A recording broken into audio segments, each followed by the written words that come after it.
In nearly every high school classroom around the world, this text is presented as the gold standard of romantic literature, a singular stroke of solitary genius.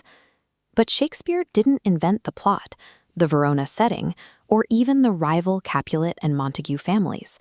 He also never wrote a balcony scene. The word itself didn't exist in the English language until after his death.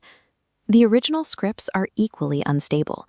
They exist in multiple, differing prints called quartos, essentially the fragile, paperback editions of the Renaissance. The discrepancies between these early prints suggest the text was cobbled together from actor memories or heavily edited by playing companies for performance. This lack of a locked sacred manuscript meant the play functioned as cultural software, open to being updated and modified by every new generation of performers. The version 1.0 origins of the story date back decades before Shakespeare. Italian writers mapped out the foundation, establishing the names, the setting, and the feuding families. This timeline illustrates Shakespeare's primary structural edit. His sources stretched the romance over 9 months, but he compressed the plot into just 4 days. This shift creates a suffocating panic, forcing hasty decisions that lead to the tomb. He also expanded the character of Mercutio to ground the first half in crude body comedy. When Mercutio is killed in Act 3, the play whip-snaps from humor into a fatal nightmare. Shakespeare's contribution was the engineering of these emotional mechanics, ensuring the tragedy would be effective regardless of the era. Subsequent theater makers continued the editing process. In the 18th century, David Garrick altered the script to remove Romeo's previous crush on Rosaline, making the hero appear more virtuous to audiences. As the play evolved, the ages of the actors became a lens for the era. Who is cast as the lovers reveals how a specific society views youth.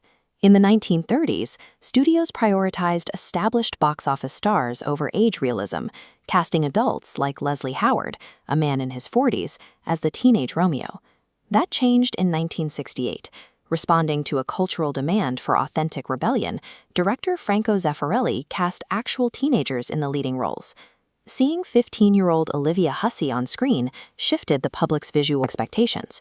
From that point on, the characters were expected to reflect literal adolescence. By the 1990s, the story received a kinetic MTV aesthetic update. With Leonardo DiCaprio, the tragedy was reskinned to match the violent society of modern teens. The 2024 Broadway revival continues this trend, styling the production for a Gen Z audience and casting Kit Connor in a version that questions modern norms. These shifts in aesthetics and age serve as a historical barometer for our relationship with teenage angst and generational rebellion. The play's flexibility has allowed it to be mapped onto everything from zombie apocalypses to Cold War parodies and real-time Twitter threads. West Side Story demonstrates this adaptability, successfully translating the warring Renaissance families into mid-century ethnic street gangs. This is a result of structural elasticity.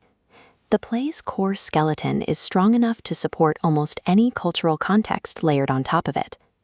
The story of doomed, rebellious youth acts as an empty vessel, waiting for new generations to project their own music, fashion, and societal conflicts into the framework. The play persists because it functions as a mirror, a tragedy that remains incomplete until we rewrite it for ourselves.